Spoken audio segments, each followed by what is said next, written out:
Mr. Speaker, I rise today to give my farewell speech to this House. And I'm going to surprise some people by saying that I rise today with hope and optimism. I know that's unusual because there are people on both sides of the House that want to say this country's in a bad place and heading in the wrong direction. I believe that view ignores two very important things. One is our history, and the other is what I hear the people of America telling us. Several years ago, a number of us from the Senate and the House, both parties, had the privilege of spending an evening at the Library of Congress with the noted American history writer David McCullough. And at the end of the evening, the moderator turned to him and said, "What parting words do you have for these members of Congress?" And he said, "I think if the people of America knew their history better, they'd be more hopeful, they'd be more optimistic." I've been listening to the people of my district for the last 7 years. I didn't go in there when I was listening to them with preconceived notions about what they thought. And, buddy, they told me. And the American people, through elections, have told us too. And the great thing about our elections is there are no filters. If you go back and look at the history of this country, you'll see some notable things. One is that this country was founded by people who believed in principles, in morals and values that defined who we are. They took a tremendous risk in fighting the most powerful military nation in the world, Great Britain. And they did it after declaring something very important. Not just that they were declaring independence, but the reasons for why they were doing it. That Congress was the Second Continental Congress. The First Continental Congress, which met in 1774, is the forerunner to this House, a group of people elected to represent the people of this country. It's a notion as old as the creation of Parliament and the House of Commons in England, something that was their heritage. Now, they took a great risk because they felt they faced a great risk. They had been told, and when those colonies were founded, that they would have the same rights as all English people. And they found after the French and Indian War that that wasn't true, that those rights were going to be taken from them, and they were willing to fight for those rights. Now, Mr. Speaker, let me say this very clearly. They didn't come into this with clean hands. When the Europeans came to this continent, this was not a new world. This was an old world. There was a civilization already here that had been here for thousands of years. And between our germs, which they had no defense against, and other things worse than that, we essentially took this land from them. And in 1619, European slave traders bought the first slave to this country. So when they went into that fight with the British, they didn't have clean hands. But societies are complex things. And because they didn't have clean hands didn't mean they didn't have clean hearts. And they did. They waged an incredible war for 5 years against this great military power and won. And they won because of what they stood on. Go back and look at the Declaration of Independence. One sentence in there really says it all. We hold these truths, absolutes, not something you get to change your mind about. We hold these truths to be self-evident, that all men are created equal. Yes, I know they used the word men, but the principle of equality was in there. It was in what they were standing on. And they said we were created equal, which means we had a creator. And they go on the very next phrase, and they say we hold these truths that all men are created equal and that they are endowed by their creator. They're gifted. Endowed means gifted. They were gifted by their creator, by God himself, with certain inalienable rights, rights that can't be taken away from them. And then among those rights were life, liberty, and the pursuit of happiness. And that governments are instituted among men to secure those very liberties, deriving their just powers from the consent of the governed. We need to reread that sentence over and over and over again. Government doesn't exist for the politicians. Government exists to secure rights, and the power we have is the power the people give us. Now, I know very well that we had to follow up that desperate war and that declaration by creating a Constitution, the Constitution we're under today. Sadly, it's a Constitution I fear too many people, including too many people in power, don't know much about. Because the purpose of the Constitution was not only to create a government that had enough power to do what needed to be done for the things that are listed in the preamble of the Constitution, it also put limits on that government. And some of us act as if there are no limits on this government. And our founders knew, because they had to fight against a tyrannical central government, that there needed to be limits on government. Those same English rights that they had inherited had been secured because people for hundreds of years had to fight back against British kings that wanted to take power and use it against the people. People lost their lives. There was great suffering, as there was in our revolution, because tyrannical central governments don't give their power back easily. They don't give them back without a fight. And that fight continued in the Constitution. And in the Bill of Rights, which was adopted by this House in the very first Congress under the leadership of James Madison. And he said in his speech to the House when he introduced the Bill of Rights, he said, this is all about making sure that we take away from this powerful government we've created any notion that they can trample on certain specific rights. And they laid them out. And in a couple of years, all the states necessary ratified those amendments, and they are part of the fundamental law of this country, although sometimes we act like they're not. I have listened, by the way, to some of the debates about what rights we have under the Free Exercise Clause. The Free Exercise Clause is in the First Amendment to the Constitution. And it said Congress can't make any law that establishes a religion or infringes upon the free exercise of that religion. Exercise, action. We have a right to freely exercise our religion, and we need to remember that fundamental right along with the others. Now, that was our founding. The Declaration of Independence, the War for Independence, the Constitution, the Bill of Rights. That was our founding, not 1619. And we need to remember the principles of our founding because they are central to who we are as people. Now, over the course of the 19th century, we were invaded by Great Britain. The Capitol building here was burned. The White House was burned. We could have given up, but we didn't, because that's not who we are.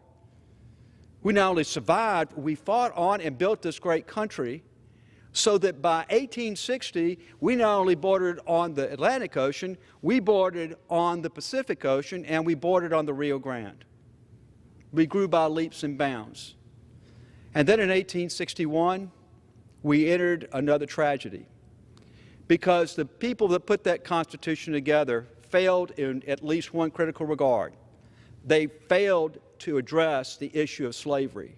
And we fought a terrible civil war that cost the lives of 600,000 Americans to solve a problem that should have been solved in 1787. Despite that war, we came back. We ended slavery. We adopted the 14th Amendment and the 15th Amendment, and we grew as a nation throughout the rest of the 19th century. Finally, in the early 20th century, we did the right thing and gave women the right to vote. Neither of my grandmothers, as young adult women with families, could vote. It's amazing that that was true just that long ago, but it was, but we corrected it, as we always do. In World War II, this country fought an incredibly difficult world war on 3 different continents and beat the most powerful nations in the world. And at the end of that war, stood as the only real power left in the earth. And we had a choice. We could have walked away, come right back to our shores and say, we're going back to being the insular country we've been. We could have also said, we've got more power than everybody else. We're going to use it against everybody else to make ourselves wealthy. We didn't either. We stood up and led the world and created a rules-based order that has benefited people all over the world, that has lifted billions of people out of poverty, that has increased the lifespan of billions of people, that spread democracy and freedom around the globe, because that's who we are. While we were doing that, we were also facing our problems here at home. Yes, we have problems here at home. We didn't finish the work of the Civil War. We had to go through a difficult civil rights movement. And in this House, we adopted the 1964 Civil Rights Act. In this House, we adopted the 1965 Voting Rights Act. We did that. We provided things for the education of the children of this country that they didn't have. We provided for things for health care in this country that people didn't have. We provided for clean air and clean water. We addressed our own problems while we were leading the world, because that's who we are. We do those things. Now, I understand that there are people that want to give us a different version of that history. They want to tell us that we're all evil from birth, that somehow this country is inherently evil. That just doesn't square with historic facts. They want to rewrite history. What's the first thing any authoritarian government does? Is rewrite history or attempt to do it. The authoritarian wannabes in this country are trying to rewrite our history because they want to do that to pursue a radical agenda that doesn't match up with what the American people want. They try to call themselves progressives. That's not progressive. Wanting a powerful central government is regressive. That's regressing back to what we rebelled against in 1776. They're not progressive. They're socialists. They're at least honest in saying that, but they're not progressive. It's regressive. Let me tell you what I hear the American people say in my district and around this country. They're saying this: we Americans aren't evil. We are and have been a force for good here and around the world. We aren't socialists. We don't want a powerful, overreaching central government. We don't want Medicare for all, where the government makes decisions for us and our doctors and rations whether, when, and how we get our health care. We believe our health care system is the best in the world, and we want to keep it that way. But we also want to ensure that everyone in this country has real access to it. We don't want a Green New Deal, which jacks up our utility bills, saps our economic competitiveness, and destroys jobs. We don't want to defund the police. In fact, we think spending on public safety is a good thing. We value our law enforcement officers, and we grieve when one is killed, as dozens are every year. We want our government to defend our shores and interests and protect us here at home. We rely upon the men and women wearing our uniform to do that, and we want our government to take care of them. I've gotten the chance to travel all over the world to see our men and women in uniform, many of them in harm's way. And I'm so proud of them. And like most Americans, I want to make sure we're doing the right thing by them. We want to make sure that there's opportunity in this country for everyone. Everyone. Don't leave anybody out. We want everybody to be able to take advantage of all that this nation has to offer. And to achieve that goal, we need quality education for everybody in this country and not just for the privileged. It shouldn't be the case that you get one set of education because of where you live, one type of education, one quality of education, and a worse one if you live in some other place. We should give everybody the freedom to have quality education so that they can take advantage of those opportunities. We want justice for everyone, because injustice to anyone is injustice to us all. We want our air and water to be clean. We want to continue to be the economic leader of the world. Let me stop and say a word about China. The greatest external threat to this country is China. Not the Chinese people, but the Communist Party that runs China. They seek to become the only power in the world. Not a power, the only power. And they'll do anything, they'll stop at nothing to get it. And it's past time for us to wake up and understand the threat that they are, not just to us, but to the entire world and that rules-based order we created after World War II. And Mr. Speaker, we, the American people, are tired of being divided by our region. Since when is it okay for the coast to look down on the other parts of the country? We don't want to be divided by race. People aren't defined by the color of their skin. They're not defined by their ethnicity. They're not defined by their national origin. That's anti-American to think that way. We should come together over that. We don't want to be divided by our gender. We don't want to be divided by religion. Whether you've got a religion or not, we don't want to be divided by it. We don't want to be divided by generation, the young versus the old. It's always been that the old handed something valuable to the next generation. That's what we should be about. That division in our country is the greatest internal threat we got, and I will tell you, Mr. Speaker, it's the greatest threat of all, because there is nothing that this great nation can accomplish when we are united, when we are e pluribus unum, one out of many. That is who America is. That's who the American people want us to be, and that's the great challenge before this House.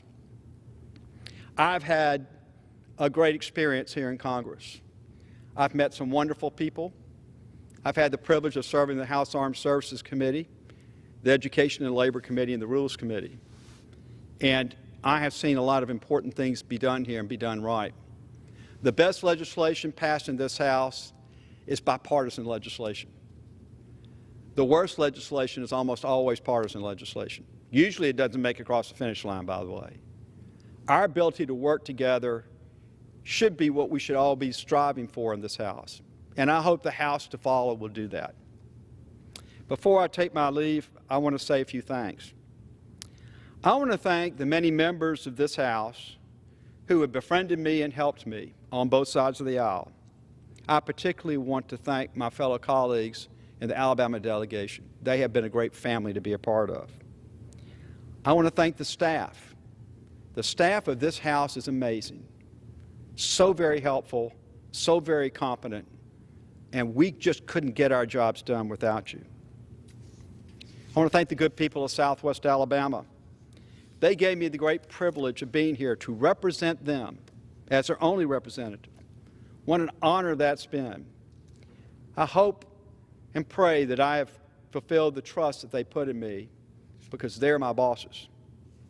I want to thank my many supporters who time and time again helped me. And sometimes it wasn't so easy to do what they had to do. I want to thank my office staff here in Washington and in the district. They made me look good every day, and I could not have done what I've done without them. So to all of my staff, present and former, thank you for what you've done for me. And I want to thank my long-suffering family. You know, they've loved me and they supported me, even when I wasn't so lovable, and even when it wasn't so easy to support me. I could not have done it without them.